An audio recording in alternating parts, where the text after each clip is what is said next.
And there's intimacy on the radio, and there's naturalness on the radio that can never be replicated on TV. The marvelous resurgence of radio as a political force in this country. News-related radio programming is evolving.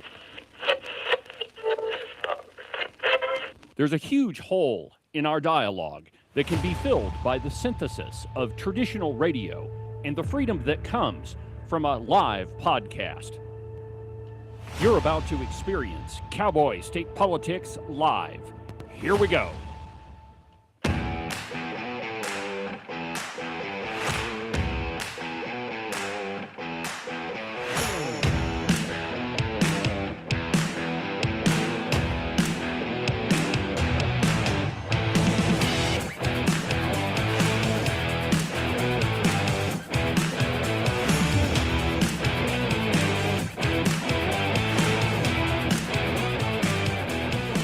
Good morning, my friends, and welcome to another tremendous installment from very high above all the insipid and puerile forms of Wyoming mainstream media. This is Cowboy State Politics. I, of course, am your illustrious host, David Iverson, firmly ensconced behind the silver Cowboy State Politics microphone and broadcasting to you from the base of the Bighorns at the Cowboy State Politics Studio in Sheridan, Wyoming. Good morning, my friends, and welcome to the program. Happy Thursday. Good news, my friends. A couple of candidates have entered the race. If you live in Sheridan, our fun has just begun because I am happy to announce that Christy Haswell is going to run for county commissioner yet again. Riding along in my automobile, cruising and playing the radio, with no particular place to go. That's right, my friends. We have an entire summer where we can listen to Riding Around in My Automobile. Now, you might be asking, why that song? Why Christy Haswell? Well, because, of course, when you're in Northeast Wyoming, one of the, I guess, qualifications to be a county commissioner, or at least a redcoat one, is to get popped for a DUI, not really admit any fault in the matter, and continue serving in your office. And so that's exactly what Christy Haswell has done. Of course, you know, on the program, Ken and I interviewed the person that we were able to track down, the person that called in the Ready report on Christy Haswell. When asked by yours truly if she was going to resign or apologize, she didn't really answer the question at all in any way. We got to use our cool voice disguiser. We did. It machine. was fun. That was fun. Yeah, you know, the little machine that they use on TV to disguise somebody's voice. Yeah. We have one of those. Yeah. So we got to use it finally. Anyway, Christy Haswell is running for re-election. I'm sure everybody in Sheridan County is just overjoyed. So on this morning's program, we have an interview with candidate for the United States House of Representatives, Jillian Balow. Former superintendent of public instruction. She's going to be joining us at 9:30. And if you're a longtime listener of Cowboy State Politics, you'll remember way back in 2022, I had then Superintendent Balow on the program. And during that interview, we were mainly talking about education. But today, she's going to join the program again, and we've got several questions for her.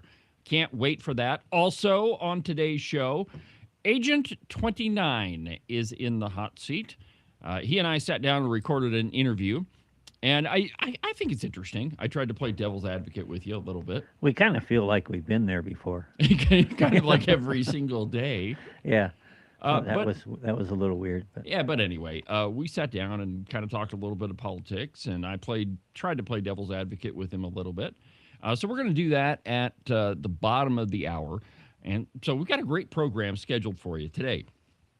But we're going to begin with Thomas Massie. Now, if you pay attention to social media and, you listen to the ultra neoconservative right podcasts like Tucker Carlson and now, unfortunately, Megyn Kelly. And if you pay attention to Facebook at all, it would appear that the right is up in arms that Thomas Massie lost. Now, we talked about this a little bit on the program yesterday. I'm really kind of lukewarm on the guy. I think that you need people like Thomas Massie in Congress or in any, state legislature. He kind of filled the role of Ron Paul. They used to call Ron Paul Dr. No, and it's because he just voted no on everything. And you need those people. And typically, if you vote no, most of the time, you're going to end up being the most conservative person in the legislative body. That's how Mike Yin pulled it off. Well, that's exactly right. Last year, according to WyoVote, Mike Yin ended up number 5 on the list. And the reason for that is he just voted no on everything. And so, I don't really care one way or another about Thomas Massie.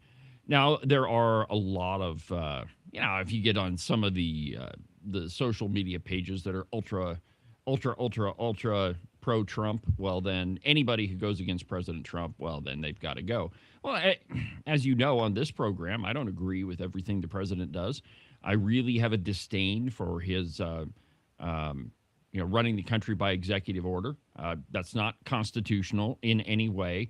And, it doesn't allow for any policy to be put forth. I mean, if you're just running by executive order, you can't plan for anything because the next guy is just going to undo what you did. We have a system. You're supposed to use it, and it's intentionally made difficult to get legislation passed.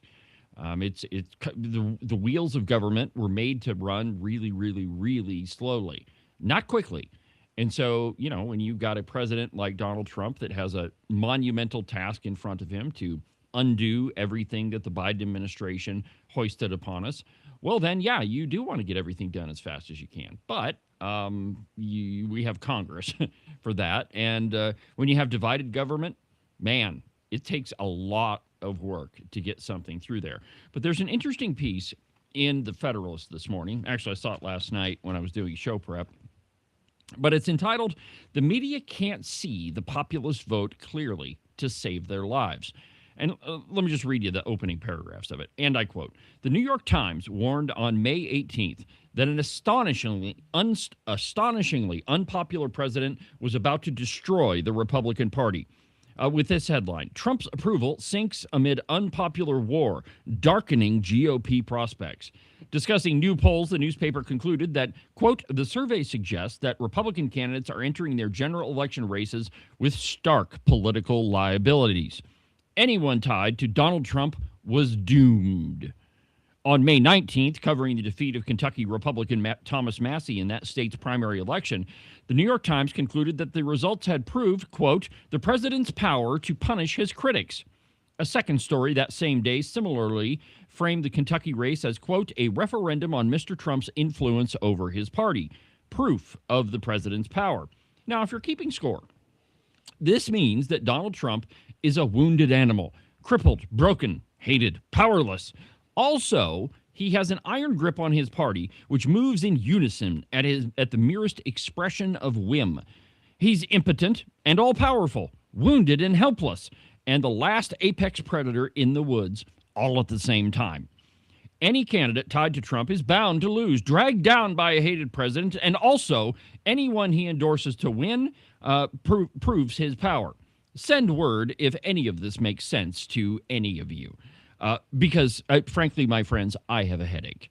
If you pay attention to the media, you see such schizophrenic articles that you don't know which way is up. Trump's approval rating is in the toilet. Yet every single primary race in which he endorsed a candidate won.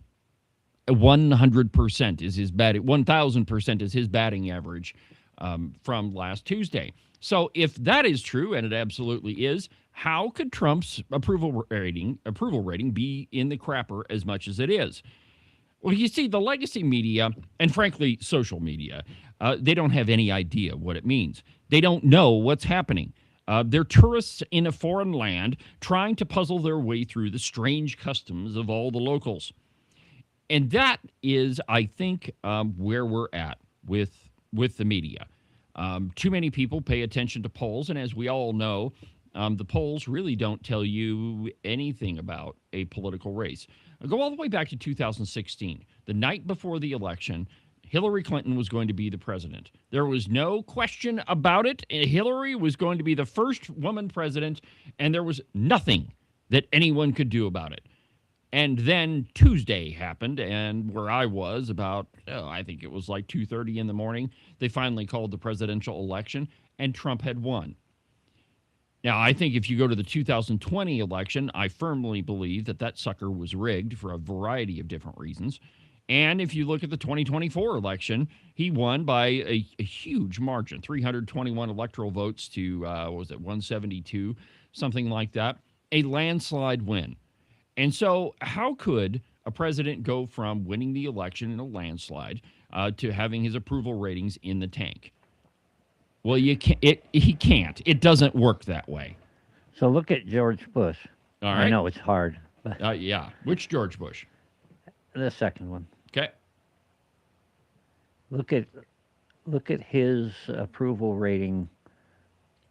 Maybe I meant the first one. Things get fuzzy after a while. Right after Desert Storm. Okay, that was yeah. that was the first Yeah, President Bush. it was. He's at the top of the heap. Uh-huh.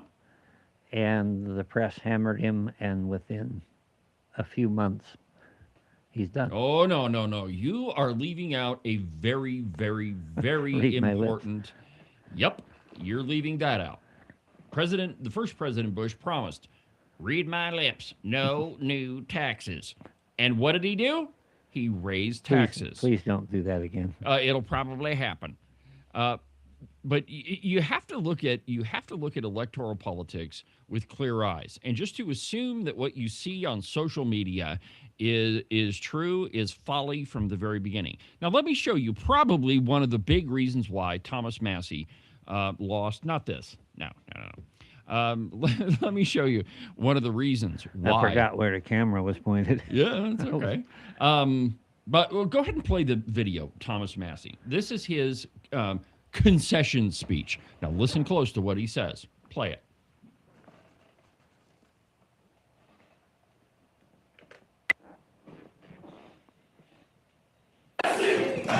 All right. Listen, I would have come out sooner, but I had to call my opponent and concede, and it took a while to find Ed Galrine in Tel Aviv.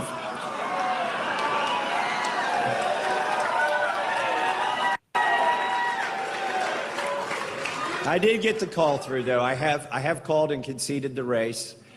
We've been honorable the whole time, and we're going to stay that way. We've been honorable the whole time. And the very first thing he says when he gets to the microphone is, I couldn't find my opponent in Tel Aviv. Now, I'm arguing that one of the main reasons why he lost that election is his antipathy towards Israel. Thomas Massie, along with a lot of others, have, and I'm not going to go as far to say it was anti-Semitic. I mean, absolutely, we should criticize any country. We should criticize our own. We should criticize President Trump. But I contend that one of the reasons that Thomas Massie lost is his overt objection to anything to do with Israel. Now, is it true that AIPAC, the American Israeli Political Action Committee, which, by the way, is an American political action committee, it's not Israeli, that just happens to be the name. They dumped a lot of money into his opponent's election. But to in the same breath say, I couldn't find my opponent in Tel Aviv, and then say, we've been honorable the entire time, points to exactly how Thomas Massie ran his campaign. As Federalist CEO and co-founder Sean Davis noted on Wednesday, Massie didn't lose his seat because Trump suddenly announced that he didn't like the man. Trump mercilessly trashed Massie in 2020. Then Massie won re-election several times. So if you do anger Trump, you lose your seat, except for the 3 times after you anger Trump. And he says so publicly, but you keep your seat. The Trump pushed him explanation doesn't work. It doesn't work at all. And to just say that Thomas Massie lost because of Donald Trump, I think that's a ridiculous comment, because Thomas Massie received more votes this election, 47,000, as opposed to the slightly over 40,000 he received in the previous race, and he still lost. Could it possibly be that the voters of Kentucky decided that they were done with him. Could it be that? You see, the American media, social media, and those folks on the fringes of the Republican and Democrat Party discount the electorate. And the truth is, I fully contend, with the exception of 2020, because I think that one was rigged, that there has never been an American election that was wrong. Voters get what they deserve. Voters get exactly what they vote for. And to say that a congressman lost his seat only because of President Donald Trump, I think is doing a real disservice to the electorate. That's the same argument to say that the reason why the conservatives were able to gain control of the Wyoming House of Representatives because of the media. That's absurd. It's really the same argument that says we all take our marching orders from above. It is. Yeah. It is exactly the same argument. But you cannot discount the voters. And, the truth is that Thomas Massie did not convince the majority of his voters that he deserved to return to Congress. Neither does this one about Israel, that Massie's defeat is being widely depicted as a win for AIPAC. Now, I mentioned that was a factor in it for sure. Opposed Zionists get kicked out of Congress. Massie himself is gesturing broadly the same argument. But Massie has always been an outspoken critic of Israel and of AIPAC and of the Zionist sentiment in American politics, and he's won re-election over and over again. Nothing changed. Massie lost an election as a critic of Israel after repeatedly winning elections as a critic of Israel. Are you doing the math with me here? That there's no one reason why Thomas Massie lost the race, except that he ticked off his voters. I mean, that's the only conclusion that you can draw. And when you lose an election by as big a margin as he did, after getting more votes than you did in the last election, you've screwed up, pal, and you've pissed off your constituents. That's why he lost. Just a question on the side. If AIPAC is American, is CPAC Canadian? Because that would explain some things. Well, maybe. No, they're both American. Oh, okay. Now, if you're looking for an explanation of Massie's defeat in a Republican primary election, consider the extraordinary possibility that Republican voters might have had something to do with it, having made their own evaluation about the quality of his service in public office. The change in the last 2 years is that Massie entered into a political partnership with Democrats, allying with the Bay Area Congressman Ro Khanna, a particularly repellent Democrat, to try to harm Trump politically. He was also one of the 2 Republicans in the House to vote against the big, beautiful bill, the landmark legislation of Trump's second term. Republican voters are punishing elected officials who don't work consistently to advance the agenda of the Republican Party and its much ignored base.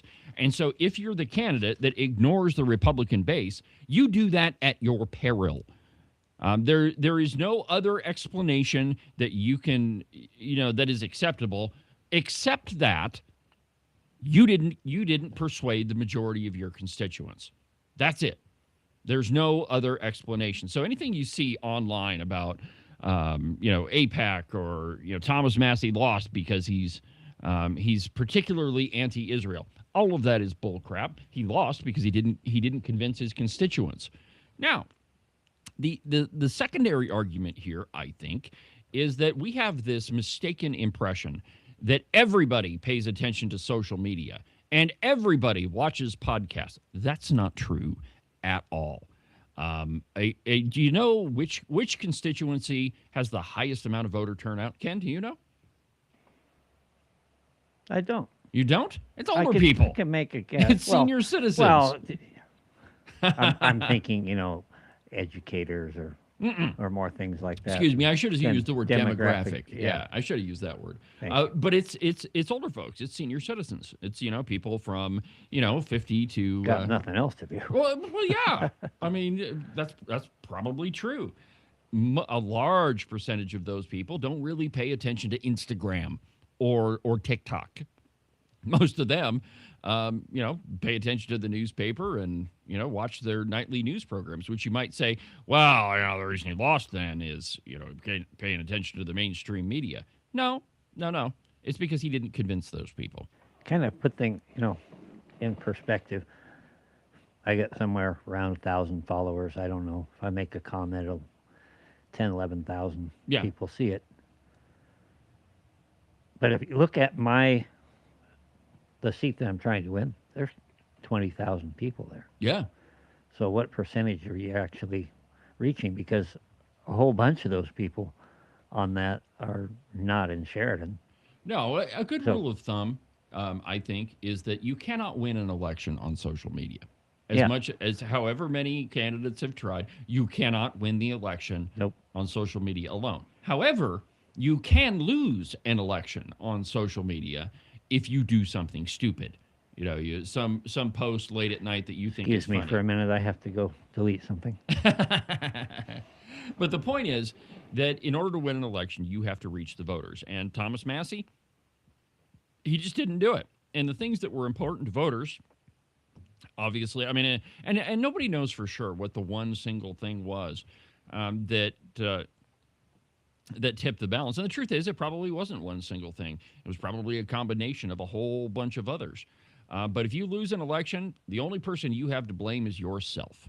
You don't get to blame anybody else, unless, of course, the election is rigged. In which case, yeah, that's a little bit different. But Rigged or just faulty? I'm thinking of Weston County. well, that one was rigged too. I mean, Well, it depends on rigged by ignorance or negligence is still rigged. But I mean, my point is that if you lose an election, there's a reason why you lost, and it's not the president, it's not another country, it's you. Get it through your thick skull. Your people don't like you anymore, and that's why they sent you home. And it doesn't hurt that you're saying inflammatory things against the it's president, proof. which is very popular. It's actually proof that term limits are not really necessary. No, they're not. I mean, it'd be nice to tell the people of Southern California that you can't send Nancy Pelosi back again, but they have that right. No, that's an excellent point, Ken. That we already have term limits, and it's called the Constitution. They're called elections, and that when your constituents are tired of sending you to Cheyenne or Washington D.C., then your time is up, and they're not going to vote for you anymore. Yeah, go to the Secretary of State's site and see how many people have signed up It's a lot. I looked at for it offices. last night. Yeah, and there are a lot of names on there that to those of us that are on the inside, we know who most of them are or know of them. Yeah. But yeah, there's a lot of new names. No, I think the that's public. great. I mean, in fact, in a couple of weeks in Salt Lake City, I'm going to give a speech that the focus of the speech is how do we get conservative legislators elected? And one of the big things, and I've only sketched out the outline of it, but one of the main points I want to make is, hey, if you're having trouble finding a candidate, maybe that candidate is you. Maybe it's time for you to get off your butt and go do something. I've heard that. Yeah, weird, huh? And that's what I think we're seeing in this upcoming election. Though I would say that, and we talked about this yesterday on the show, that a bit of this is the Empire Strikes Back. That it's a bunch of insiders that have filed a run for office to beat the evil Freedom Caucus, and so there's a bit of that too. So anyway, all right, let's go ahead and take our first break, and when we come back, we're going to play you the really kind of bizarre interview with Representative Ken Pendergraft, Agent 29, coming at you in just a couple minutes.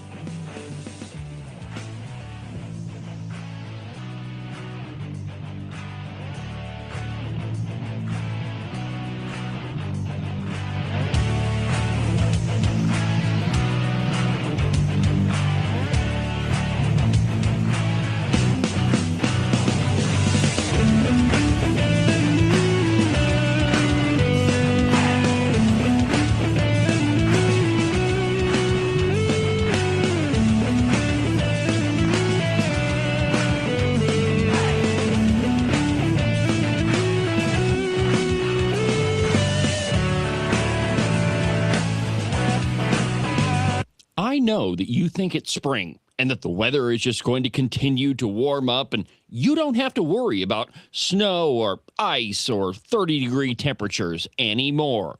In case you've forgotten, this is Wyoming, my friend, and that sort of thinking doesn't work here. 1 minute, it could be 75 and sunny, and 10 minutes later, snow. Whatever the weather, you need a pair of socks that'll keep your feet cool and dry even on the hottest of summer days. And if you happen to run into that spring snowstorm, you'll stay nice and toasty warm. Well, your feet anyway. To get you a pair, go to the website, thebuffalowoolco.com. Trust me, you won't be disappointed. These are the finest socks that I've ever put on my feet.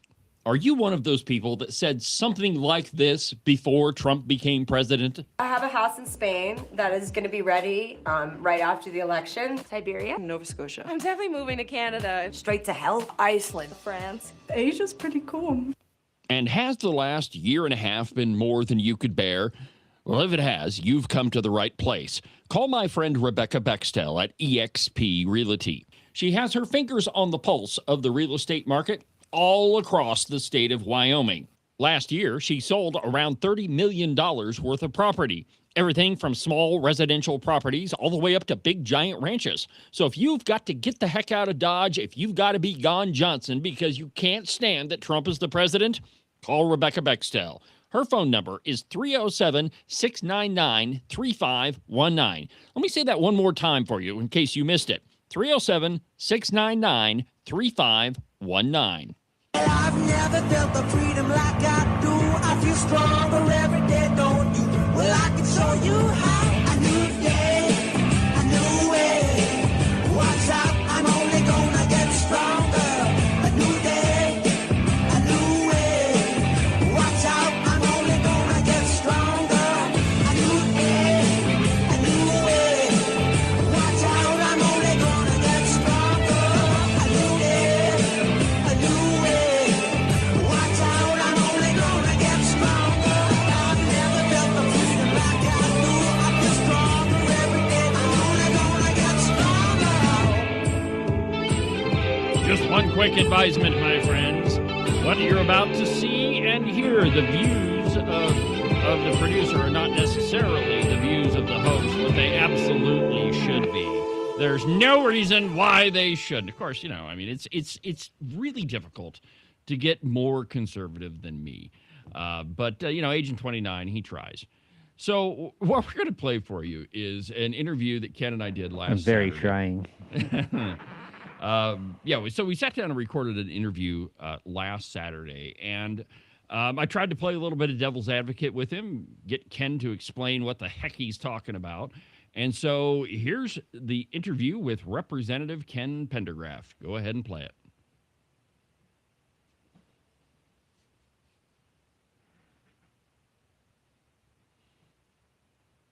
A different interview. Not because of the subject matter or anything like that. It's because of who I'm interviewing. Today, I'm going to be interviewing Representative Ken Pendergraft, Agent 29. He's running for Senate District 21, and we got to run him through the ringer and put him in the hot seat, and so we'll do that. So, Ken, welcome to the program. The hot seat, huh? The hot seat. Well, technically, the hot seat is over there. But not right there. But I still get to push your buttons. So. Well, this is true. If I irritate you enough, you'll just hit the mute button. So, where is it? Yeah. I don't know that there's that many people who don't know who you are, but in the event that there are some, why don't you just take a minute or two and tell our audience about yourself? My name is Ken Pendergraft. I currently represent House District 29 in Sheridan. It's primarily all within the city limits of Sheridan, which makes it kind of an interesting district. It's probably a little left of where I stand. And yet there's enough people there to have kept me here. I'm finishing my second term. I should state for the record, because I know how much you care about this. I do. That I'm fourth generation Wyoming. Lord. Fifth. You know how much that means to me? Yeah. Nothing. That's why I mentioned it. But for those that it might mean, the family's been here since about 1876. Will tell you absolutely nothing about how I vote or how I think. So that's why we're here. But I do mention it simply because a lot of people say, oh, you Freedom Caucus people, you're a bunch of carpetbaggers. You come in here, from out of state, take all the out of state money. None of those things apply in this case. Anyway, I am a retired contractor. I've been in and out of the ministry most of my life as either a lay or a professional pastor. And cabinet maker, a bit of a musician, kind of got a lot of different interests, made my living doing art for a while. I have 3 children grown and 11 grandchildren, and hoping maybe for a 12th one day soon, but we'll see. 11. You guys are prolific. Well, if you can't beat them, you stay here and outnumber them. Fair enough. All right. So you're running for the Senate now. Kind of jogging. Kind of jogging? Actually. Okay. So why the Senate? I mean, you could stay in the House, and my guess is you'd have a pretty easy race. Why make the move to the Senate? Well, for one thing, you only have to run every 4 years. But another one, frankly, is the district is a little more amenable to me. It's a little more rural, has a little more conservative people out there. But a large factor of it is the conservatives, for the first time in, God only knows, probably forever, took control of the House of Representatives. And we accomplished a little bit, but a large part of our problem was we couldn't get things through the other side of the building. It seems to be a reoccurring problem, not just here, but in Washington, D.C. Yeah, it's common. And frankly, that's how government is built to work. It should be hard to get things done. But it was a little harder to get things done than I would prefer, and several others. So a few of us in the House have determined that we're going to run for positions in the Senate. Okay. And by and large, those of us that have done that have made sure that we've had somebody that we felt could hold their own in our stead in the House. And so I've done that. And my best goes out to James Temple. I hope he does well in his race for District 29. Okay, so what are you running on? I have basically 3 things, and they're the same things that started in the very beginning. And I want a right-sized government. Government in Wyoming with the rural population and everything is always going to be a little bit cumbersome compared to other states. But we have far outpaced that. And government, quite frankly, is just too big. And a large part of that are federal mandates or obligations to... we have never had the courage to tell the feds no. And we are addicted to those federal dollars. With those dollars come the strings, and those are the problems. Second thing, as I mentioned, I'm a pastor, and I want to champion traditional values. And what I mean by that ought to be fairly clear, but even the Wyoming Constitution states that it's the legislature's job to kind of be the moral compass. That's Article 7, Section 20 of the state. And I think that's important because I don't think you can have a free state like ours unless you have a moral people. Okay, I agree. And so that's been a push of mine, very pro-life, very pro-Second Amendment, which kind of leads me to the third thing, is that I want to protect liberties because all over this country, both our First Amendment and Second Amendment on down, the 10th Amendment is under tremendous pressure. And I want to protect those liberties. I'm kind of a federalist. I'm also a little bit of a libertarian, which is kind of weird when I talk about the family values and those things, traditional values. But basically, that would label me a true conservative because by my understanding, a conservative is someone who wants to hang on to the things that work. Yeah. And these values are the things that have built this country into what it is, and I would like to preserve them. Okay, so let's talk about a few of those priorities that you mentioned. And again, this is where one of the reasons why I say this is kind of a difficult interview for me to do, because you and I agree on a great many things. But let me just press you on a few of these. You say that you want a right-sized government. Now, as you know, we talk to a lot of aspiring politicians on this show. That number is going to increase exponentially in the next couple of weeks. And they all make these general statements. Okay, I'm going to right-size government. I'm in favor of liberty. But those things are so nebulous that I don't even really know what they mean. I know what they mean to me, but I don't know that there's any specificity to them. So let's start with the whole traditional values. The state of Wyoming's history is not a Republican one. It's actually a Democrat one. If you read T.A. Larson's A History of Wyoming, there's several passages where Wyoming politics were dominated by the Democrat Party. We've had many Democrat governors, in fact, from 1975 all the way to 2011. I would argue that we had all Democrat governors. I mean, Jim Geringer was in there, but I think we could make a pretty stout argument that he really wasn't all that conservative. So would not the traditional values of Wyoming be more democratic than they would be conservative? It's interesting you bring that up because I can go back just in my own family. My great-grandfather was first sheriff of Washakie County, a Democrat. One of his oldest sons was the second sheriff of Teton County and later one of the first game wardens in the state, and he was a Democrat. My own grandfather, who was head of the Game and Fish in the 1940s, Democrat. There are a lot of them. His older brother, Ray, was very well known around Worland, town marshal, whatever, Democrat. A lot of the meaning behind that, I think, has changed over the last few years as everybody seems to slide left. The Republicans today have moved into where the Democrats might have been 50, 60 years ago. And there's also been a pushback, a pendulum swing, where we've watched things slide so far that now we want to push harder. And I think that's part of why we are as adamant as we are about a lot of things that we try to do, because we know you can't just gently push. If you want a right-sized government, you can't go in. It's very hard to cut anything. And so you have to, we were accused of slash and burning and bringing a chainsaw. Yeah. Where is that chainsaw? Just to get an opening position.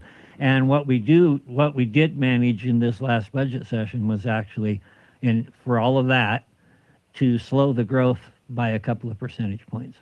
Okay, so let me interrupt you. Sure. So the question was about traditional values. Yeah. Right? And so what I'm trying to get you to tell me is, what are those traditional values that you're in favor of? Because if we just make a general statement, and this is the problem in politics, as you well know, words mean things. Yeah. And the other side, they're really good at changing the meaning of words. So what are those traditional values that you are campaigning on? Isn't it a shame that we have to actually define traditional values? It is. Go through there, you know. Yeah. We pushed for the What is a Woman Act. God created man and God created woman, and marriage is between a man and a woman, and boys can't become girls and vice versa. We need to keep boys out of girls' sports. There's a reason we divided those things for the sake of competition, and it goes on. Now, I quite frankly don't care who somebody sleeps with. It's not really my business. That's their issue. As you often say, you're not responsible for where or with whom. What I care about is when myself and my children, my grandchildren, are forced not only to accept it, but then to celebrate it. And we are challenged never to say anything contrary. We can't say, for example, we can't quote scripture. You can't, if you get into a church now and you want to teach a Bible study, you better stay away from Romans chapter 1. You're liable to get fired in a lot of places. Yeah. So I'm standing for those things that most people, I think, accept and believe, but are getting harder and harder to express without some pushback by some noisy ne'er-do-wells. It goes on to DEI. Just one thing that comes real quick to mind. There is a recent push for a scholarship program that is available only to Native Americans. Mm-hmm. How is that not racist? The only qualification to get into the running is you have to be a Native American. You have to be that race. That's definitive racism. And those things need to go. You don't fix it by leaning to the other side for a while to balance it. Okay, so thank you for that definition. I'd like to move on to a couple of specific things. There's a recent op-ed in the Cowboy about sunbucks. And the title of it, I'm probably going to butcher it, but it is, There Are Still Hungry Kids, Ken. Now, we've talked about that vote a lot on the show. You wrote an opinion piece that was, you may have to correct me on the title, was Why I Voted to Starve Little Children. Yeah. Not my little kids, somebody else's. Somebody else's little kids, okay. So I have a warped sense of humor, I admit that. Yes, you do. So I guess my question here is, in the Wyoming Constitution, it says that, and forgive me, I can't remember the passage, but it says we can't use public money for, and it lists a whole bunch of different purposes. And the last line is, except for necessary support for the poor. Mm-hmm. Now, we can make a pretty credible argument that those sunbucks are meant to help out those people of lesser means. Sure. Should we not provide that assistance? There are many ways to skin a skinny cat. And sunbucks was an extremely inefficient way. They wanted like $3.5 million just to set up a one-person office, with $2 million of that being ongoing just to administer this thing. And all of that money expended before a single child was fed. Children, which, by the way, are already being fed by any number of other programs. And if you were really serious about feeding the kids, maybe instead of spending $600,000 on a piece of software, you just buy some food You'd buy and put it out for Excel distribution. Which, subscription. churches do that. There are all kinds of programs. There are, I think, 18 counties out of 23 in Wyoming have summer feeding programs through the schools already. So it was inefficient. It was not a good way to be spending money, in my view. And in fact, the legislature agreed with me, because the entire legislature voted it down. It wasn't just me. No, right. Well, and the other point to that, I think, is that it is kind of preceding that op-ed, who, by the way, was written by a friend of mine. I think it proceeds from a false assumption. Mm-hmm. The reason why we feed kids lunch at school is because we've made a law that they have to be there 8 hours a day. And if they're going to be there 8 hours a day, we should feed them lunch. But the logic is, if you're going to do that, well, we should feed them all the time. Yeah, in my day, I went to school pretty much the same time frame as they do now, but I took a sack lunch or a metal lunchbox. It's the parents' responsibility to care for the kids. Now, there are kids out there who are getting overlooked.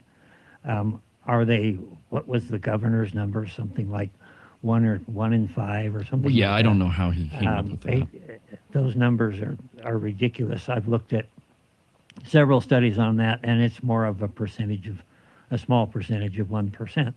And even then, how do you define what is hunger challenged or whatever the term of the month is?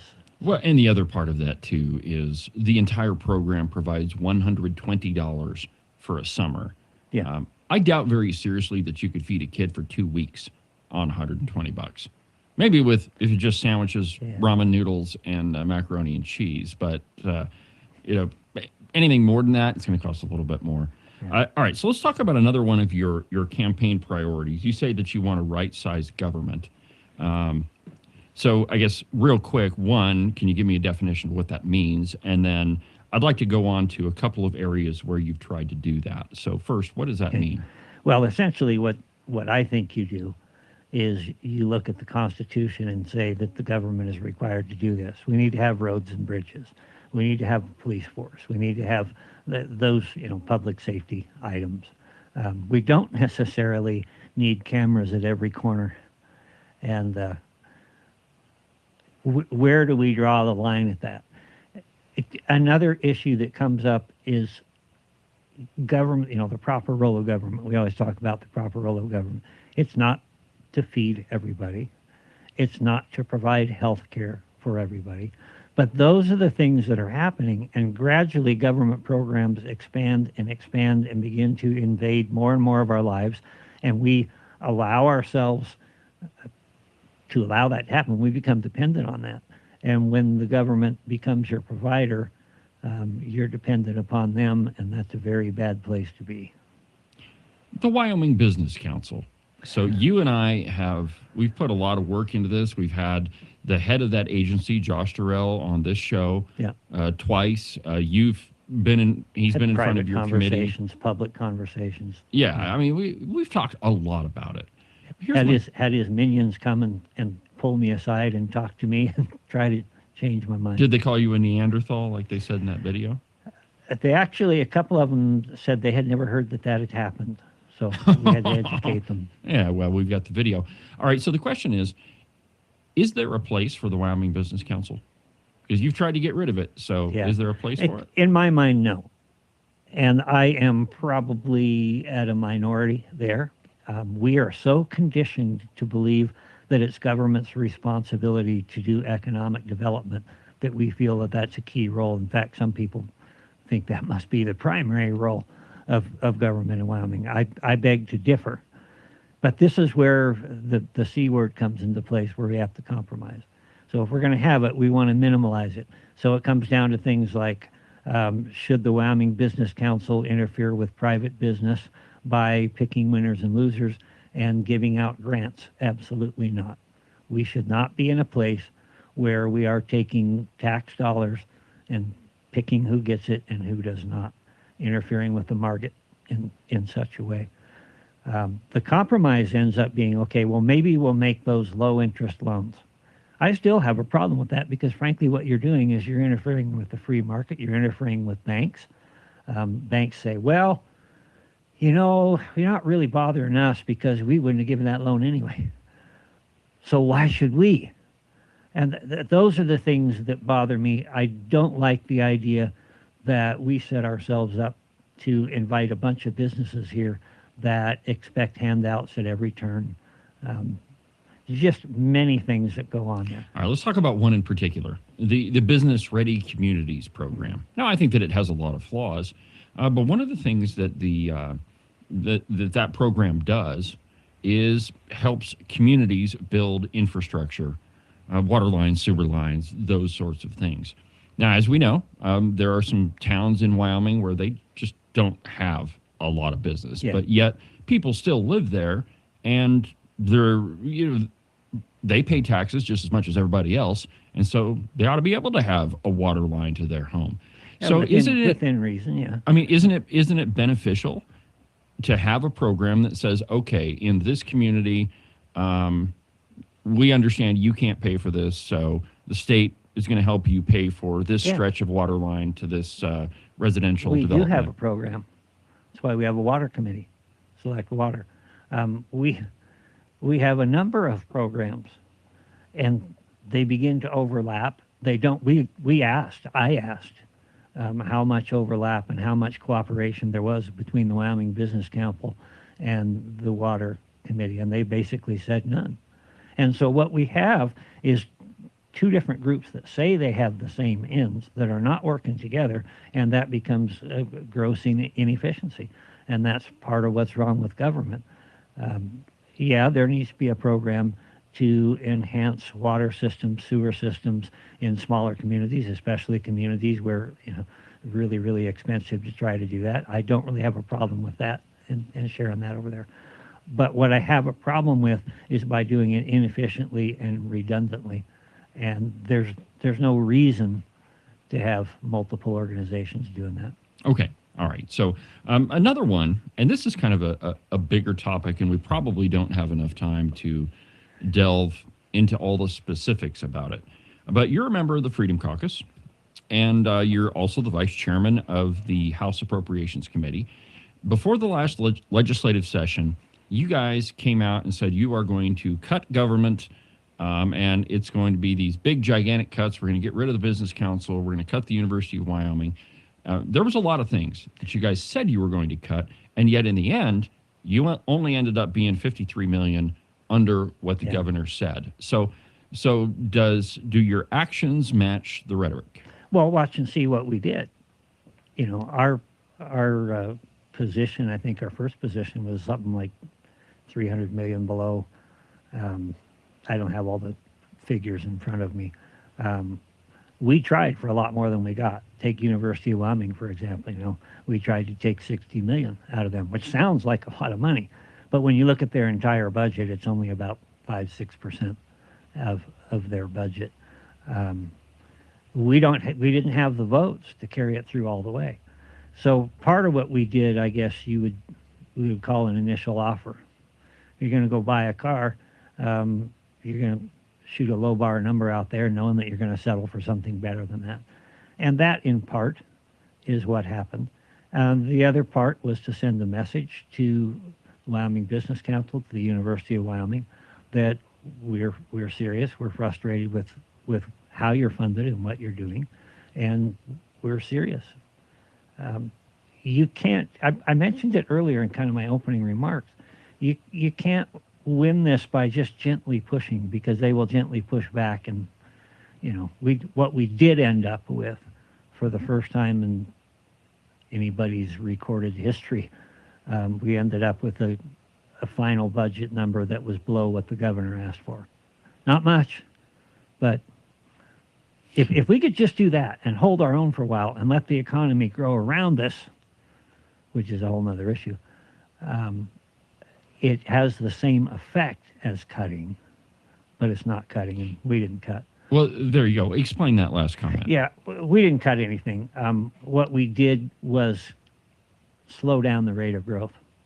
They asked for a 3%, a 5% increase. We got them slowed down to 1% increase. This is essentially what we're looking at there. I feel that we were successful for no more votes than we had. I think we did an awful lot. Okay. I'm proud of it. All right. Another one. So social issues, really. I mean, there was most of you guys are, by you guys I mean Freedom Caucus and the other conservatives. Yeah, in the a lot House, of the conservatives really. across the state. Yeah, I mean, pretty much. And this goes back to your comment about traditional values, but there was a lot of pushback in the session on those. So, are you going to make any? I mean, if you're successful in the Senate, do you think you're going to be able to make any progress on any of those? Abortion. Sure as hell going to try. I'm going to keep pushing. If you believe something is the right thing to do, you've got to go do it regardless of your chances of success. God told Noah to go preach, and he preached the whole time the ark was preparing and had no converts. And I'm sure that was depressing for him. But God didn't tell him, go out and convert people. He said, preach. That's what we're doing. Okay. All right. So real quick, let's just run through some of the bigger ticket items. And I want to do just like a really fast question and answer. Where are you at on abortion? Absolutely none. Guns? No exceptions. No exceptions at all? No. Okay. No, from conception to natural death, we preserve life. Okay, so what about like an ectopic pregnancy? Does that? That's not really a pregnancy. That's a kind of a medical treatment. I guess it would be trauma care. There's a term for it. About life of the mother. I mean, they're rare, but I think that there are cases where a mother could die. Yeah, this always comes up, and I think this is where faith comes in, and trusting God to do his part and not trying to play God ourselves.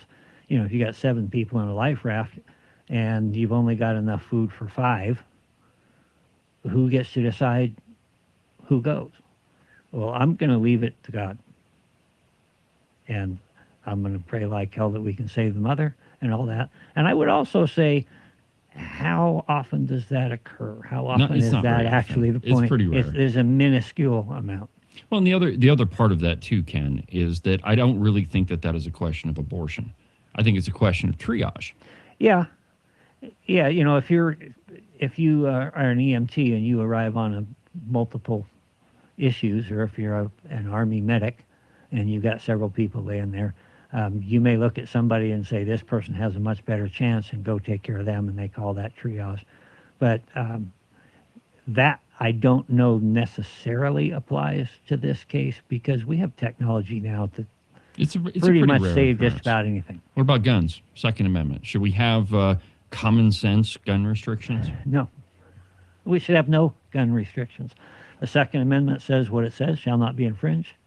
The state constitution basically says you're never going to be denied the right to defend yourself or the state. And no, it's not about hunting weapons. It's about defending ourselves and our loved ones from tyranny, from any outside force. What about energy? You know, we hear a lot in the media about windmills. We've got a guy running for Congress that he says no more woke wind. Yeah. I'm assuming solar panels fits in there. What about you? Do you think that we should have renewable sources of energy? If you take renewable energy without being subsidized, I don't think we should give money to that because you're just propping it up. If it's capable of actually producing some, I have solar panels myself, and take advantage of solar energy. I think that's wise. But to take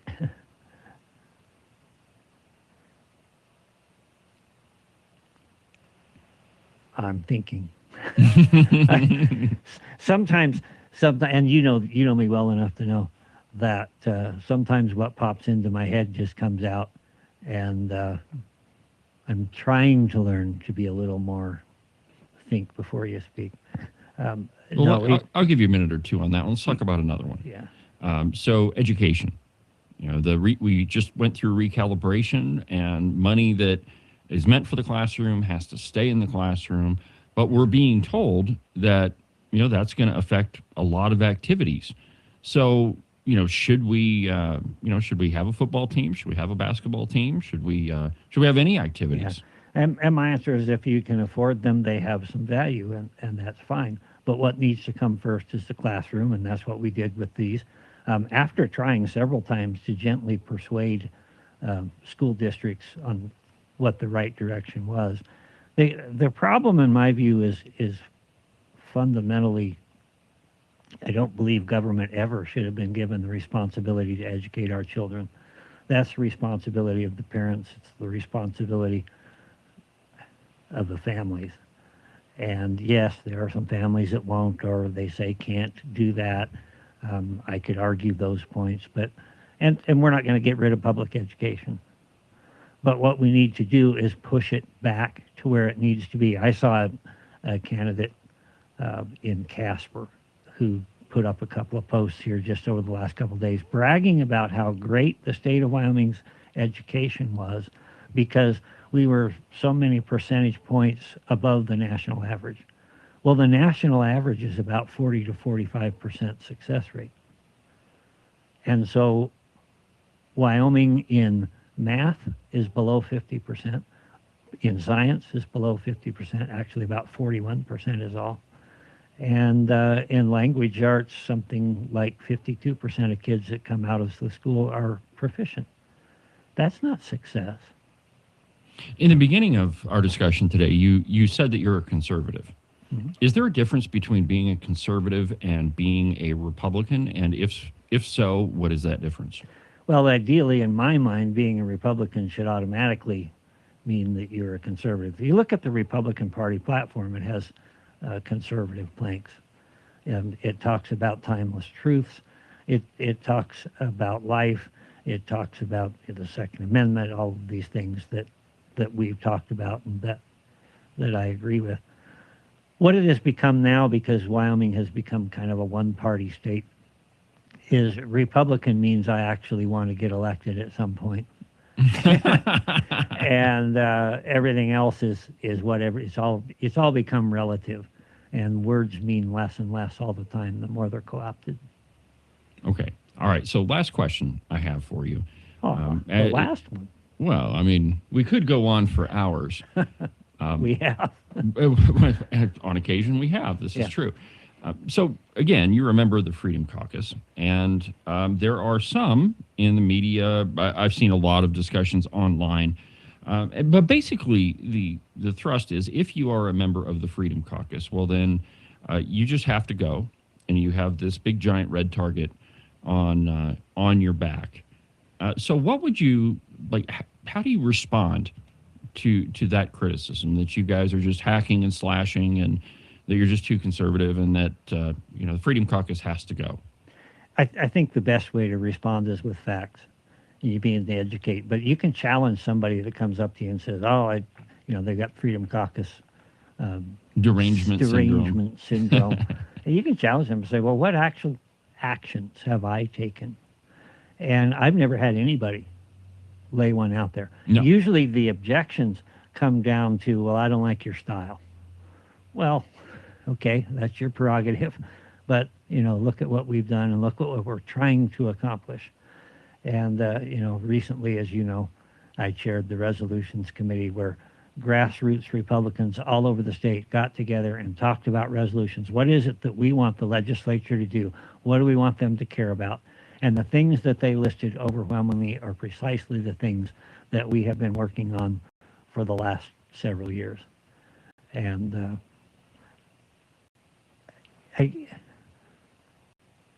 the idea that I am or am not Freedom Caucus really is irrelevant. For the first several years I was invited and didn't join. I did join because it's easier for communication and to get information, which is important.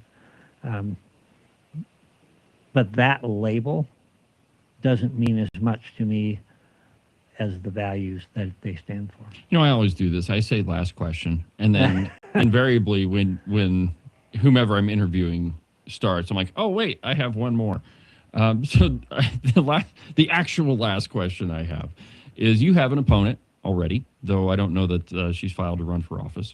Why should Senate District 21 citizens vote for you over your opponent? I would say primarily because you know what you're getting. You're getting someone who has proven effective and has proven willing to fight for the things that I believe you care about. And if there aren't enough people that care about those things, I wouldn't be that representative. But I'm going to go there with everything that I've got and be as effective as I possibly can. At the end of the beginning of my second term, I had earned enough confidence in the leadership of the House to be, I guess you would call it, appointed the vice chair of appropriations. That's pretty rare. Yeah. That somebody gets that kind of leverage that early. Certainly for a second term representative. And I think, how do you determine it was effective? I think you have to look at the flak. The flak is always heaviest when you're over the target. There are very few people around here that don't know who I am. And you've got a lot of people that go to Cheyenne and just kind of move along with the shuffle, and you really don't know much about what they did. You're going to know what I think. You're going to know what I care about. And all that's right out in the open. All right, Ken, I appreciate you sitting down for a few minutes to visit with me. If people want to get a hold of you, how do they do that? Well, I understand there's a website out there called kenpendergraft.com, and there's information there. You can go to wildleg.gov and look up my profile there. My phone number there is 307-461-2436. The only phone number I have, that's my personal number, that's whatever. And I'll be frank, I get a lot of phone calls. And I respond to as many of them as possible. Somebody the other day said, I respond to every single one of them. I can't probably say that. If I don't know who the number is or my phone doesn't know who it is, chances are you'll go to voicemail. But I will call you back. Okay, Ken, I appreciate it.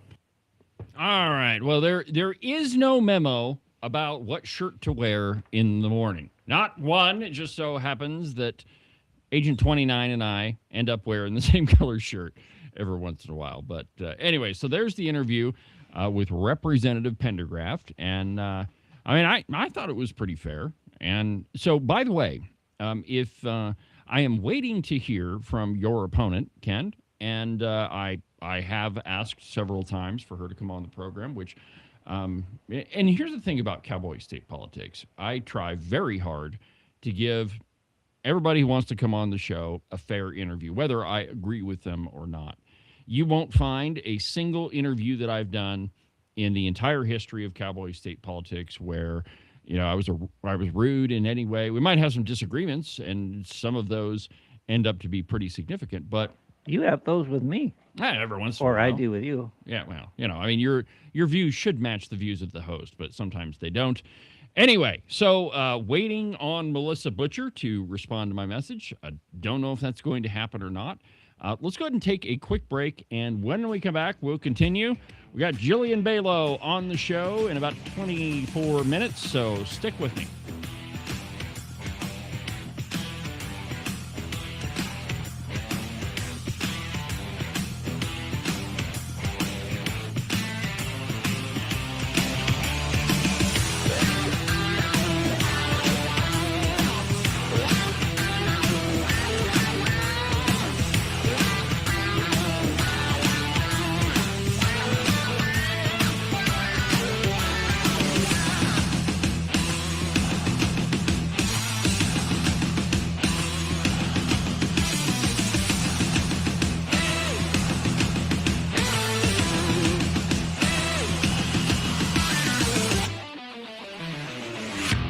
Are you sick to death of being told what to think? Maybe you don't even realize that it's happening.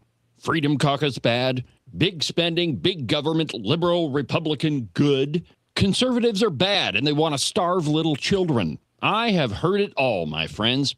We are way past the time when the news was just the news, if it ever was. But wouldn't it be nice if you had a news platform that was at least honest about what they were telling you? News on the news page, opinion on the opinion page. That's exactly what the Open Range Record is. Go to the website, openrangerecord.com. News, analysis, opinion, and investigative journalism.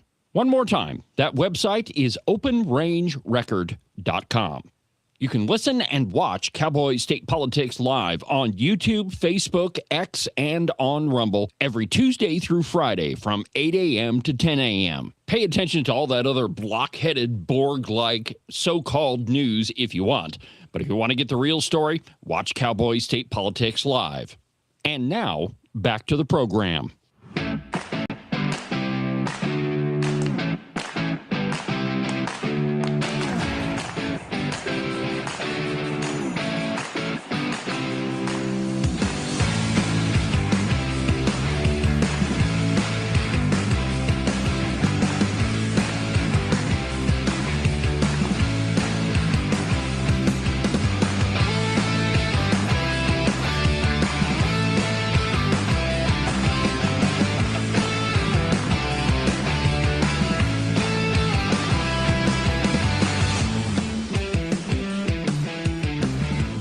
Welcome back to the program, Cowboy State Politics Live. It's Thursday. Thank you for watching the show. Coming up in about 22-ish minutes, we'll have candidate for U.S. House of Representatives, Jillian Balow, on the program.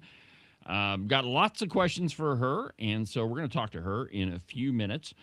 But before we get there, another example of where the legislature kicks stuff down the road.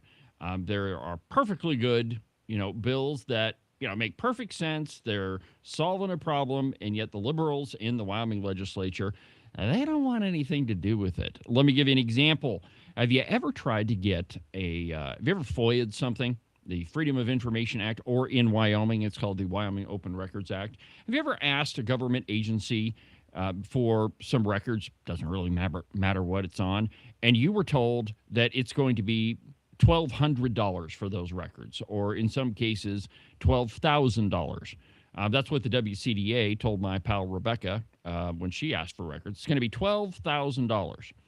Well, the trouble is, in Wyoming, we have a public records law that, while well-intentioned, it doesn't have any teeth to it, and it's way too vague. And here's the problem, that in a court decision, the Wyoming Supreme Court said that government agencies can charge a fee for the time it takes to produce these records, which is absurd on its face because, correct me if I'm wrong, if somebody's working for the government, you're already paying for their salary. So there's no reason why you should have to pay them a second time.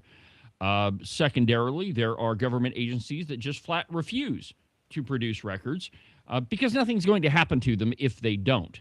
And so they just give you the proverbial middle finger, and you're left to deal with it.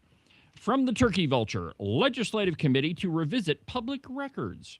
Now, the bill that was proposed, and I don't remember the bill number, but the bill that was proposed in the last legislative session laid out it was really clear when you could charge, how much you could charge, and it actually gave some authority. Well, authority is the wrong word. Gave some teeth to the ombudsman. The ombudsman is an office that is underneath the governor, and her job is to make sure that these public records acts go through, or public records requests go through.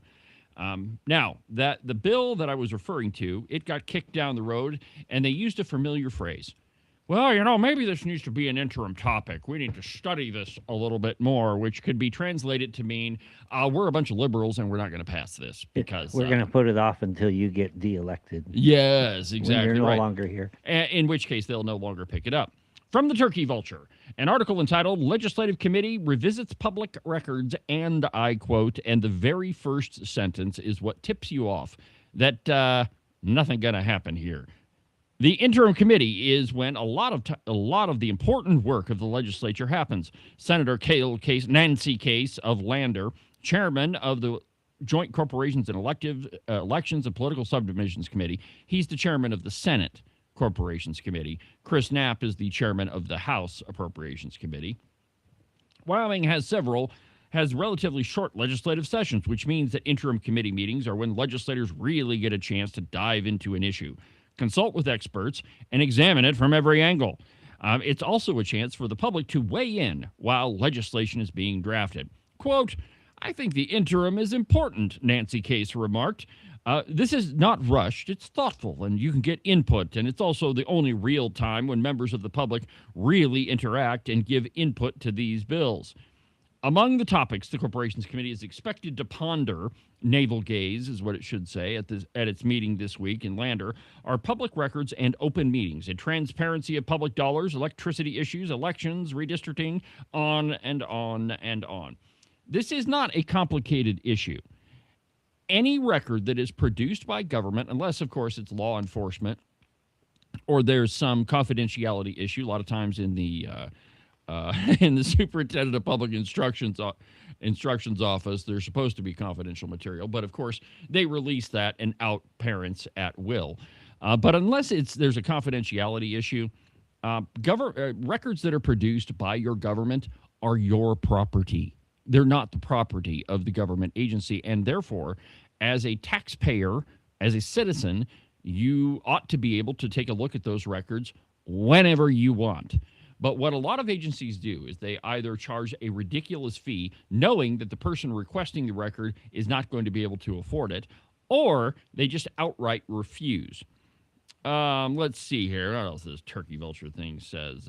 Quote, we're incredibly thankful to our legislative leaders are willing to consider this issue, said Ranger and the Lander Journal managing editor Sarah Squires. Quote, we conducted an audit of Fremont County governments in 2024 that showed wide disparities in the fees that were being levied on community members when they requested to view government data. We learned that local governments in Wyoming have no limits to what kind of charges they can assess, and often those fees are being used as a deterrent to transparency. At a time when so many issues so greatly divide us, I'm glad we're able to come together. Now, the question is whether or not the Corporations Committee will actually craft a bill that does anything. Because, like I said, the Open Records Act right now, while it does give you the right to view government records, it also, and with the court ruling, it also gives that government agency the right to refuse. And, excuse me, it's not a right to refuse. It gives them the ability to refuse your request, which means if you're the person that's looking for fraud, malfeasance, if you're trying to find out what it is that your public officials are doing, they can refuse your request and nothing is going to happen to them. That's just wrong. When they do, this is what you hear. Exactly. That's what you hear. But I mean, it's not far off. Like I say, the WCDA with the $12,000 bill that was going to be sent to our pal Rebecca. And it's absolutely absurd. But the legislature should have taken this up. But it was another one of those bills that got over to the Senate and then weirdly, strangely, oddly, didn't get talked about. Because a lot of these folks are invested with the government bureaucrats that are in charge of some of these agencies. So if Nancy Case would get off his hind end and do something right for once, we might have a resolution to that. We'll see. Don't wait around for Nancy Case to be doing that. Ken, there is good news, my friend. Vic, the AI bot, is back. Yeah, I heard that. Yeah. Think he'll win this time? Yeah, probably not. So Vic, the AI bot, is an AI bot that was developed by Victor Miller, who is Rod Miller's son. And Vic, he filed to run for office under the pseudonym Vic, the AI bot. And then Google took down his ability to make the AI bot work, and so he ended up. Did he withdraw from the election, or did he just stop campaigning? I don't know. Just kind of faded out of attention, but yeah. Well, anyway, he is convinced that in the future, all of our politicians should be AI from the turkey vulture. And I wait a quote, sec. I think one of them already is. Probably. Which one? Senator Nethercott. Oh, Slithers. Yeah, she's definitely a Borg robot. Definitely. Something, I don't know. Oh, by the way, before I continue, I keep forgetting to do this. I should have led with this at the very beginning. In fact, I made a note for myself this morning. Last week, we ran a story about a supposed law in Washington making aimless driving illegal. Turns out that was a hoax. And in our defense, we did look at a couple of different places to see if that was, if we thought that was actually a law. Turns out it was a total hoax. But the important part about that story is it totally sounded like something the governor of Washington would do. We threw that story out there because it was funny. It was hilarious. I, for one, don't have 2 or 3, 4 hours to go back and research that one. Yeah, but, I mean, we should. Yeah. And, we didn't get that one right. And so in the future, we will try to do better, funny or not. 99.92. No. I'll do the math during the break, and we'll find out exactly what I was it is. public school, so I can't do math. Yeah, well, you left your chalkboard at home. From the Turkey Vulture. Victor Miller has a vision where all politicians will eventually be replaced by artificial intelligence. After a failed mayoral bid in 2024, Miller is hoping to leverage a shift in technological advancement and public perception to make his dream a reality. On Tuesday, he announced 2 candidacies for office in Wyoming. Okay, so first of all, the only person that can fill out a candidate form, according to Wyoming statute, is you. You cannot file to run for office for somebody else. You cannot say, I cannot go into the courthouse and fill out a form that says Agent 29 is running for county commissioner.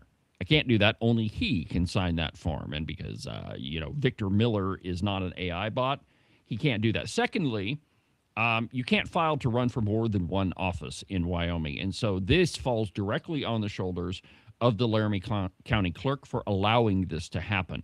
It is absolutely a violation of statute, and I am shocked that even a clerk like the one they have in Laramie County couldn't figure this out. But not only can an AI bot not sign its name to a piece of paper, an AI bot nor the person that allegedly created it can't register for 2 offices. And now here's what the next paragraph says. To meet state and federal legal requirements, Miller must file for candidacy as a human registered voter, while the brains of the politicians will strictly be governed by AI. The human candidates will serve as what Miller calls rationally bound candidates, or RBDs, for meet avatars. Miller said he intends to file for Senate under the name as a Republican, while his nephew, 19-year-old Landon Miller, will file for city council. Both men are running under the banner of Victor Miller's Rational Governing Alliance, a Wyoming purpose trust founded in 2024. So, really, I mean, it's absolutely bizarre. Maybe he is doing it from jail. I don't know. I mean, he did get arrested for a couple of different things, but anyway, or at least one thing. But anyway, so he's got his nephew signing up to run for city council, and he is filing to run for Senate. It's just another election ploy by an idiot down in Cheyenne who's the son of another idiot. Okay, quote, "This is not about Ward 1. It's not about the Senate. This is about replacing politicians, all of them, including the president," Miller stated at a recent RGA, press release. Another world war and more heartbreak await us if we do nothing. If we wait any longer, we're abdicating a responsibility we have to the next generation. We must make this work, and fast. This is so stupid. I can't even believe that he's actually doing this again. I mean, there are some levels of stupidity that you just think can't be crossed, and Victor Miller achieves it every time. Yeah, it's not just limited to the left, though. I've had those who are perceived as conservative representatives say, "Man, I can't wait until we can have AI." Yeah, I heard that. So AI is good enough to write law for us. Are you kidding me? Well, okay, so let's talk about that for a minute. There was a study not that long ago. We can include the legislature if we want. But there was a study not that long ago that said that 60% of responses from AI are hallucinations. That is, the AI engine just makes stuff up. Often it makes mistakes. We should just call them the press. Yeah, we should just call them the cow pie. And probably the truth of the matter is, a lot of people that think in the press, that think they're doing research, is they put a search in there and then whatever comes up, embellish that. Well, yeah, and I know of one columnist, and here's why I know that. Okay, so if you're a writer, most writers do use AI, but the whole idea is just to get some background research and go check it out, and then you use that and put it into your own words. But I know of one columnist that absolutely is using AI to write her pieces, Gail Simmons. Well, she has to have some intelligence from somewhere. Yeah, I don't know. You look at enough of this stuff, and you can pick up patterns. And each AI engine has its own constructions, sentence structure, those things, and you can tell. But this is making a mockery of our electoral system. And you would probably be able to find lots of people who already think that our elections are a mockery. I don't. I think that it's the one duty you have where you can actually have a say in your government. And there's people like Vic Miller who intentionally create a mockery out of it. And I'm okay with joking around about candidates. I do that all the time. But when you're actually going to say this AI bot is going to run for office, that's absolutely wrong. Let's see here. The article continues. While using OpenAI in 2024, Miller hosted public events where constituents and reporters could ask questions directly to Vic, and the bot would understand and verbalize its response. Under the new open source model, it does not have a vocal function. Not yet, at least, Miller says. To get around this, Miller said that the short-term plan is to utilize an online Dropbox where constituents could submit opinions, letters, concerns, and anything else. Miller then feeds this data along with official city ordinances and supplemental documents, which he notes are often hundreds of pages long, into the AI system. The AI analyzes the data and provides a decision and a vote. Quote, "Nothing about your ribbon-cutting ceremony makes any bit of sense to us. We all care about the laws," Miller said. We all care about the laws, Miller said in 2024, arguing that Vic is superior at analyzing supporting documents to make an educated vote. I mean, this is just absurd, and I don't think we should talk about it anymore. Except, of course, to make fun of Vic Miller and his dad. All right, so let's tell you what. We've got about 6 minutes left. Let's go ahead and take our third break, and when we come back, we'll get ready for our interview with Jillian Balow, candidate for U.S. House of Representatives. Up next.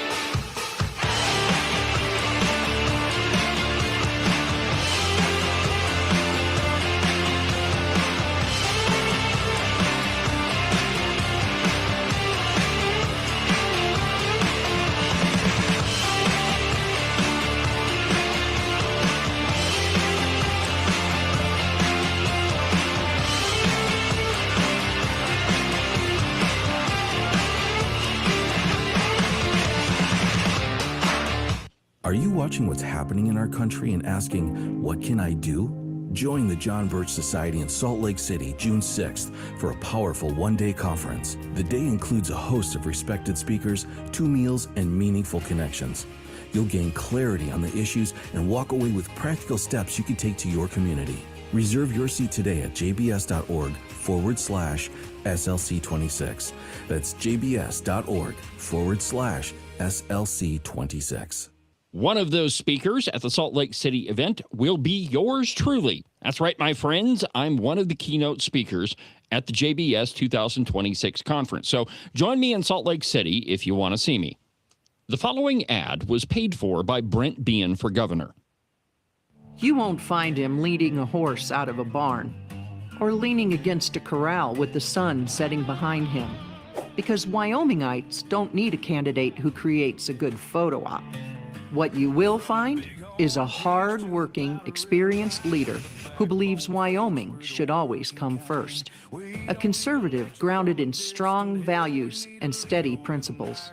Ready to lead Wyoming the right way. Brent Bean for governor. Today's program is also brought to you by Morton Buildings. If you're in the market for any type of building for your property, you need to call Marcos and Jesse at Morton Buildings. Their phone number is 307-674-2532. They're the best in metal building construction, and they've been doing it longer than anybody else around. So it doesn't matter if it's a garage or a barn or maybe something bigger, like a roping arena or maybe a giant warehouse for your business. The two guys you need to call first are Marcos and Jesse. Again, their phone number is 307-674-2532, or you can check them out on their website, mortonbuildings.com.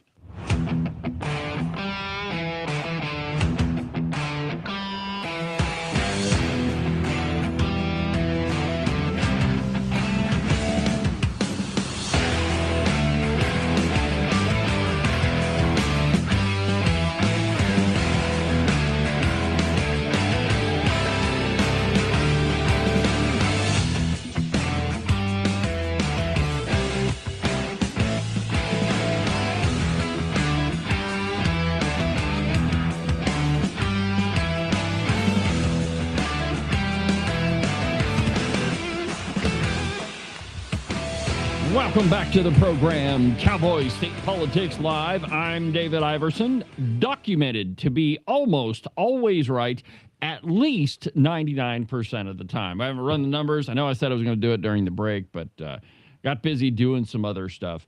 But almost always right. And, I really wish the Wyoming media would at least make an effort. It would make the game at least a little bit fair. But there again, it's the Wyoming media, so they're probably not going to do that anyway. Did you ever see a movie by Roman Polanski called Pirates? No, I never saw that one. Well, in there, he's got this little Frenchman, and they're stranded. Is the Frenchman AI? No. They're stranded on a raft, pirates, and they're hungry, and so the main character is trying to eat the little Frenchman. Yeah. Anyway, Frenchman's up on the mast, hiding and trying to keep from getting eaten, and the big pirate down on the deck says, "Come on, Froggy, make an effort." Hey, by the way, do you know why you always buy a French-made gun? Because it's never been fired and only been dropped once. All right, my friends.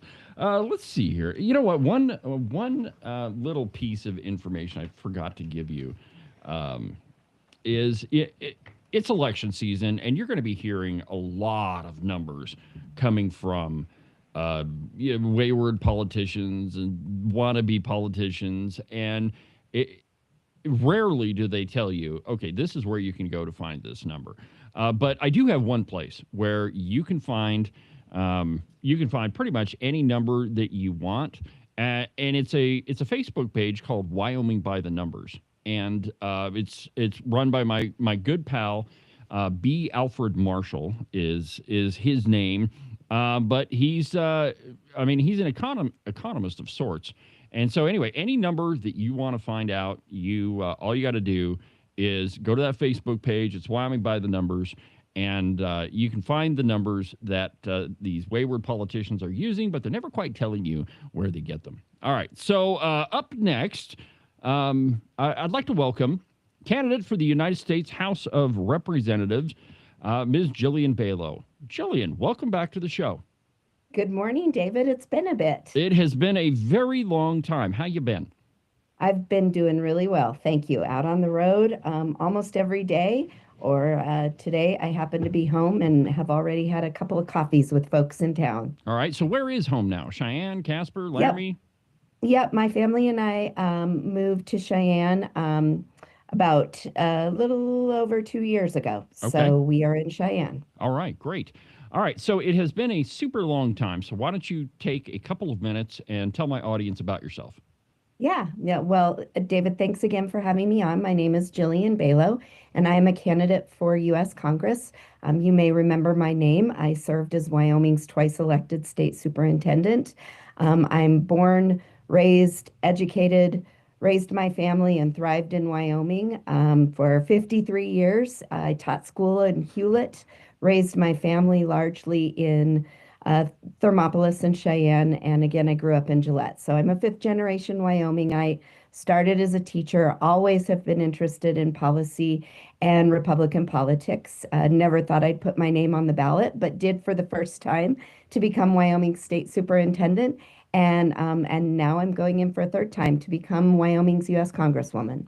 Okay, I've got lots of questions. The first one is we hear candidates say all the time, I'm a fourth generation Wyomingite, I'm a 27th generation Wyomingite. What does that mean? Yeah, I think this is super important in this race. I know I'll speak from a voter's viewpoint. We're at a precipice in Wyoming where there are so many opportunities and challenges across our state with everything from healthcare to energy prices to business opportunities, business and industry opportunities.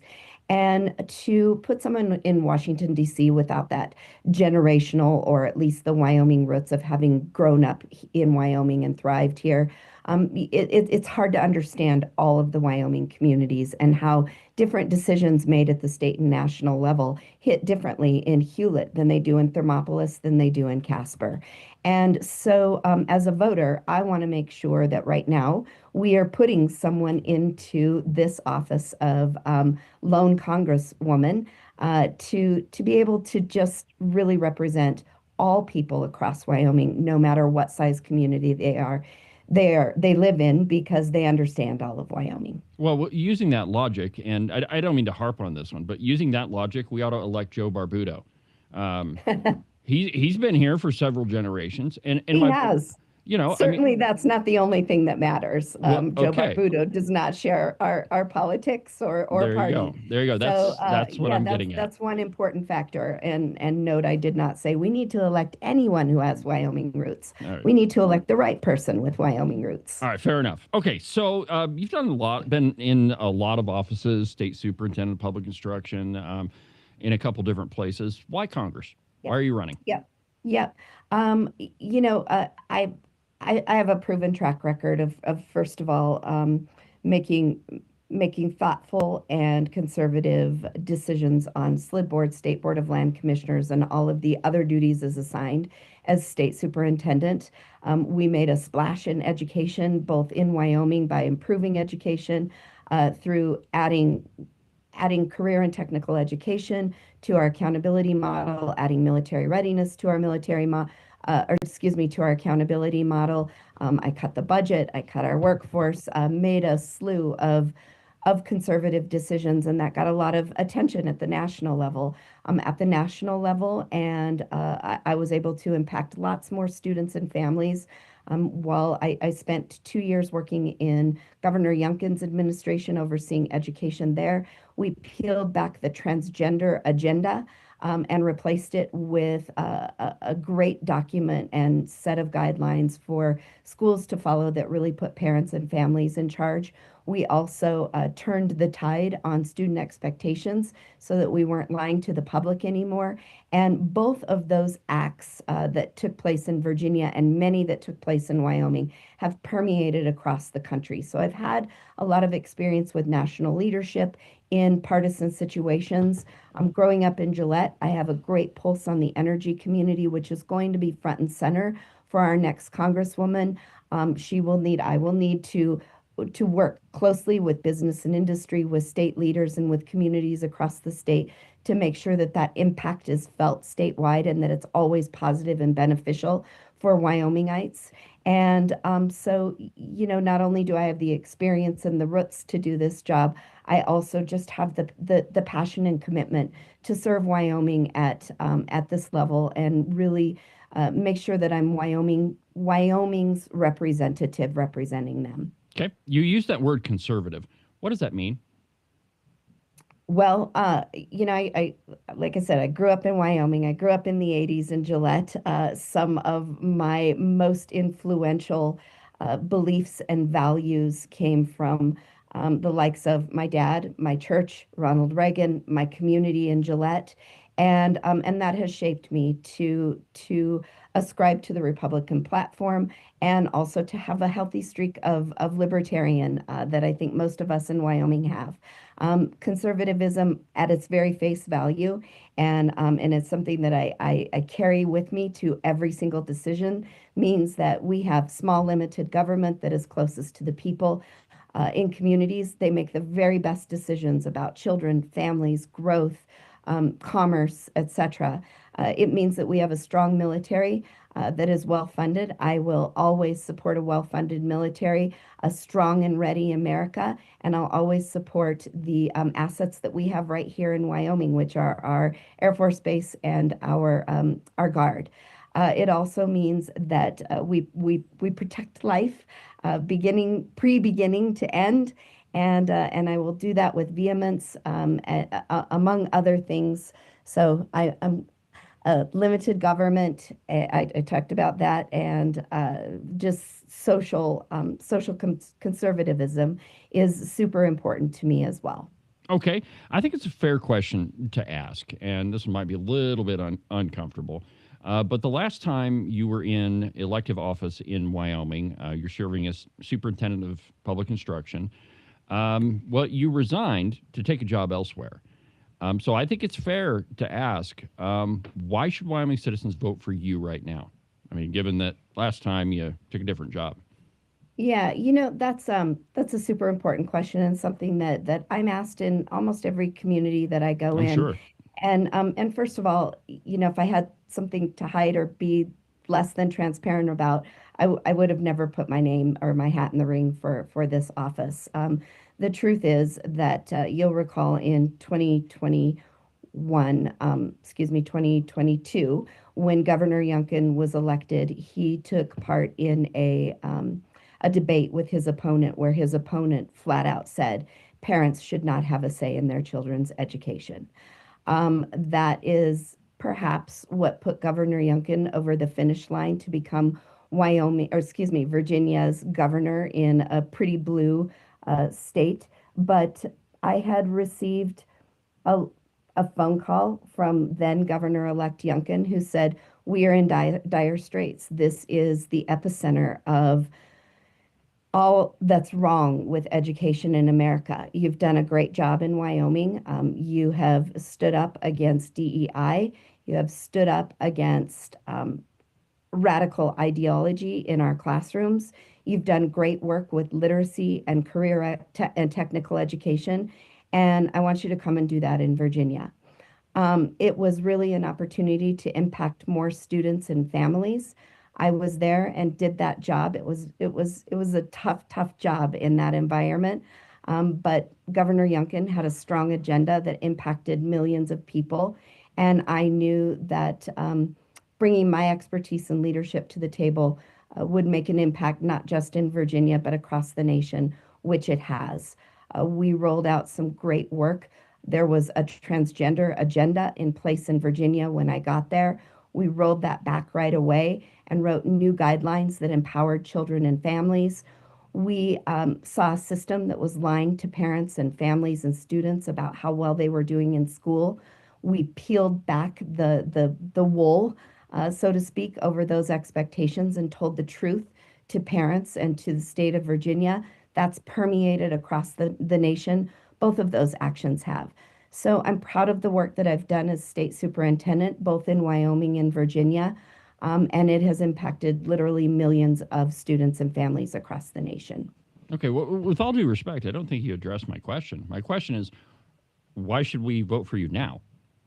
Oh, well, my I see. Well, there are 8 of us in this race, and I am the candidate that brings those roots in Wyoming that we talked about earlier. I am the candidate that has proven conservative state and national leadership, and I look forward to taking that to this office. Um, Look at my record, look at what I bring to the table, and Wyomingites will need to make a decision about who they vote for. All right, if you could give me 3 things that you're running on, and please be specific here, what would you say that those are? Yeah, so first and foremost, Wyomingites, just as everyone else across the nation, are really feeling the pinch with our economy, especially in healthcare, energy, and housing. I'm in communities every day, and this is absolutely the story that I hear in every single community. So I really want to do the work alongside Wyomingites and alongside the leaders in our state to drive down the costs of healthcare, remove barriers that keep Wyomingites from having the most important relationship in healthcare, which is between a doctor and the patient. I want to make sure that we have opportunities in Wyoming to unleash energy production and innovation so that every single community benefits from it. And we have a short-term problem of high gas prices right now, largely because of the war in Iran. But we also have a demand on our energy grid that is pronounced by the technology development and just more demand worldwide and nationwide on our grid. That's a win-win for Wyoming because not only can we put more energy into the system, but we can also see benefits by not having our energy rates go up and up and up. So affordability or the economy is one of the big reasons that one of the big issues that I'm running on. Most of the time in Congress, that looks like blocking and tackling and removing barriers for Wyomingites. But it also is making sure that the Permit and the Speed Act, which help Wyoming businesses and industries conduct commerce more effectively, it's getting that through to the president's desk. It's continuing to repeal and reform efforts and supporting President Trump in his very bold agenda that Wyoming benefits from. I'm an Army mom. Oh, go ahead. I interrupted you. Yep. Number 2, I am an Army mom, and I strongly support our military. I want to make sure that our military is well funded, that our assets are protected and growing, that our warfare and our military is modern and ready for whatever comes to our nation, so that we can be strong and America first. And that's another reason that I am running. Third, I care deeply and have devoted my life to children and families and communities across Wyoming. I want to continue to do that at this level. Okay, so you mentioned the electricity rates, those sorts of things. One of the biggest drains on the grid is going to be data centers, and there's a zillion of them proposed in Wyoming right now. What's driving that is largely AI. Should AI be regulated, and if so, how? It's a great question, David, and I've done a lot of talking with people at the local level about this. And saying we need AI regulated is too big and too simple of an answer. We need to first and foremost make sure that children are safe online. That is going to take an effort at the federal level and at the state, community, and family level to get that accomplished. Right now, I don't have a great degree of confidence that our children are safe online, or that Congress is taking the necessary actions to make sure that children are safe online. The second thing is, in my industry, in my real job, I'm still working in the education field. And it makes sense for local communities, local school districts, and states to work on an AI policy that fits them best and not have too much government interference. There may be some exceptions to that as I'm talking to industry, and I pose the idea of having a state framework for a particular industry. There's some trepidation and some caution around that. because it would make it hard to do business from state to state and across the nation. So I think that kind of going all in and saying that we need or we don't need a federal policy for AI is a simplistic answer. That said, I think it's important to understand the places where federal government framework so that states can create a more specific framework might be appropriate, but generally, I am opposed to the federal government doing any kind of regulation on something like this. The federal government never weighed in on cell phones. Had they, we would probably all still be carrying around box phones Might be a good thing. on our shoulder. And I don't want to see federal government weighing into this. I think the people and communities can make much better decisions about what these policies look like. All right. So you briefly mentioned education. And I want to go back to a question I asked you in 2022 when we did our first interview. And it was simply, why haven't our scores gone up? I mean, from the time you were the superintendent of public instruction until now, our student achievement is pretty much the same, which is mediocre at best. So why haven't our scores gone up? Yeah, another great question. Of course, I haven't been in the chair of state superintendent for almost 4 years ish, and so I certainly don't want to speak for the leadership of the Department of Education. Just give me your opinion. I mean, you've got a lot of experience. I do have a lot of experience, and the bottom line is that our education system strayed pretty far from what's important for student achievement. For years and years and years, we were focused on priorities at the national level, at the state, and at the local level that distracted teachers from teaching what's most important in our classrooms: reading, writing, math, and ever importantly, civics. I think that tide is turning.